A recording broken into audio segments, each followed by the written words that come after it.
projects which NEEPCO is planning or is on the pipeline to take up in Meghalaya? Yes, thank you for asking this question. It's like preparing for a question and going to the exam and finding that question. So no, our heart and soul lies in Meghalaya. As I said, we've been here since 1976, but sadly for various reasons, we have not been able to execute any project. So we have signed a number of MOUs with the government of Meghalaya and NEEPCO. First is the Vah Umiam project, stage 1, 2 and 3. We are working on that, but more importantly today with the proliferation of the renewable energy, like we generate solar, but then we have a problem of storage. So you can get this electricity only in the daytime, whereas your requirement is early morning and late evening. These are the peak hours. So we have come up with this idea that Meghalaya has a lot of, the terrain allows for pump storage projects.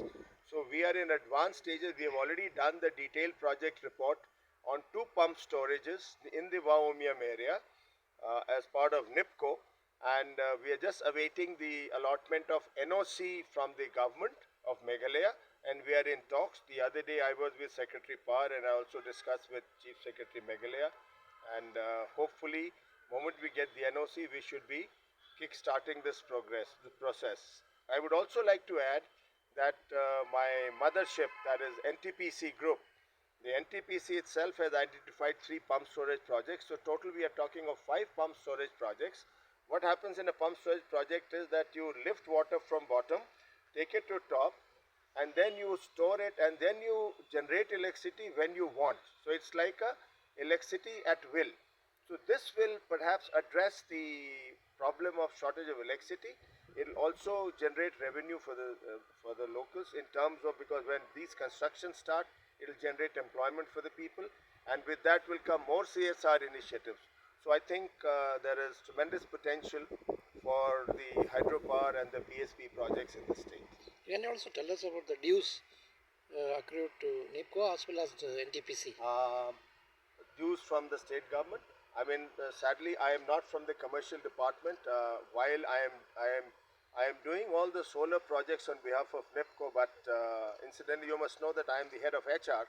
When I am a civil engineer, so my company decided to give me the rooftop solar project for Meghalaya and ground-mounted solar projects with the Ministry of Defence as part of NEEPCO. But the commercial aspects, I'm sorry, I'll not be able to comment upon. Okay, what about the thermal power? I mean, earlier in the past, NEEPCO signed the Yes.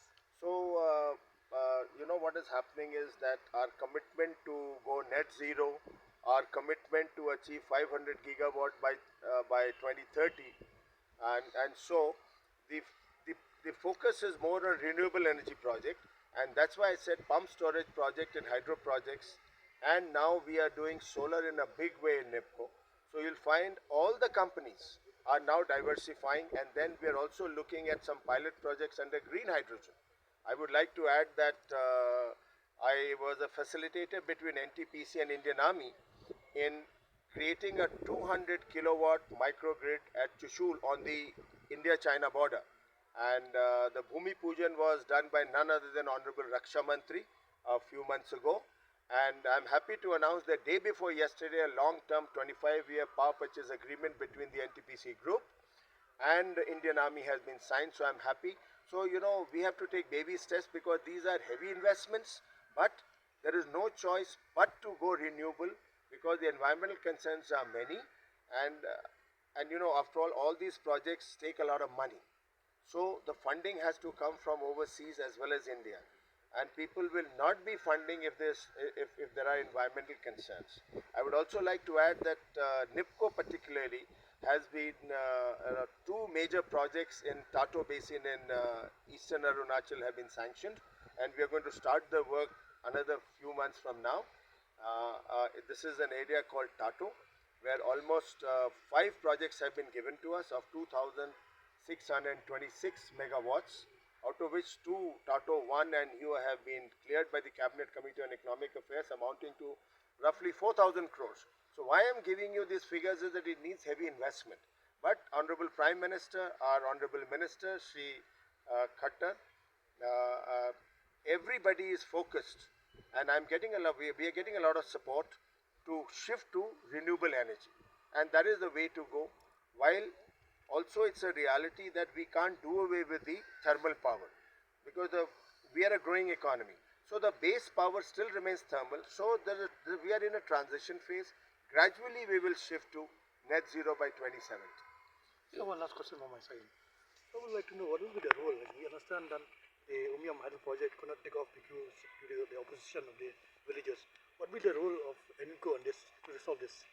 Yeah, so we are in talks with the state government officials, with the local DCs, with the local groups, with the Dorbars, and I'm very hopeful that I think almost I would say 75-80% of the land issue has been resolved.